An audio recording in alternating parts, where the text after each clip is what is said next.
അച്ഛനും മോനും മലയ്ക്ക് പോകാൻ വേണ്ടി മാല ഇട്ടിരിക്കുന്നുണ്ട്. അവർക്ക് തലേദിവസത്തെ ഭക്ഷണം പറ്റില്ലല്ലോ. അതുകൊണ്ട് പെട്ടെന്ന് അവർക്ക് എന്താ ഉണ്ടാക്കേണ്ടതെന്ന് ആലോചിച്ചിരുന്നപ്പോഴാണ് ഈ ഐഡിയ കിട്ടി. കാശ്മീരി ചില്ലിയും ഉരുളക്കിഴങ്ങും കൂടെ കുറച്ച് കുരുമുളക് പൊടി ചേർത്ത് എണ്ണയ്ക്കകത്തൊന്ന് ഫ്രൈ ചെയ്തെടുക്കാം. എന്നിട്ട് ചെറുതായിട്ട് സവോളയും മല്ലിയിലയും കൂടി അരിഞ്ഞ് തൈരിലേക്ക് ചേർക്കാം. ഒത്തിരി പുളിയുള്ള തൈര് വേണ്ടേ. എന്നിട്ട് ഉരുളക്കിഴങ്ങ് വെന്ത് ഫ്രൈ ആയിട്ട് വരുമ്പോൾ നമുക്ക് ഇതിലേക്ക് ചേർത്ത് കൊടുക്കാം.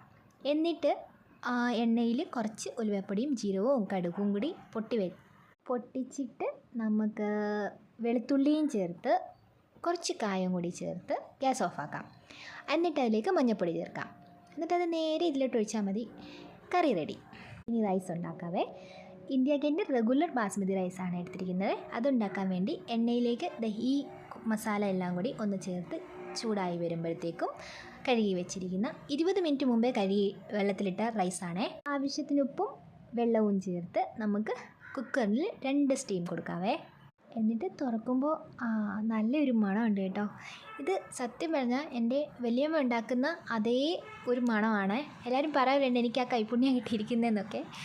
എന്നിട്ട് ചൂടോടെ കഴിക്കാൻ ഡൽഹിയിലൊക്കെ ഉണ്ട് കടിച്ചാവൽ പോലെ കാണാനൊക്കെ അങ്ങനെയുണ്ട്, പക്ഷേ ടേസ്റ്റ് അങ്ങനെയല്ല. എന്നാലും ഇഷ്ടപ്പെട്ടു രണ്ടാൾക്കും. വാവച്ചി അതിനകത്തുനിന്ന് കിഴങ്ങ് മാത്രമാണ് കഴിച്ചുകൊണ്ടിരുന്നത്. സൂപ്പറായിരുന്നു.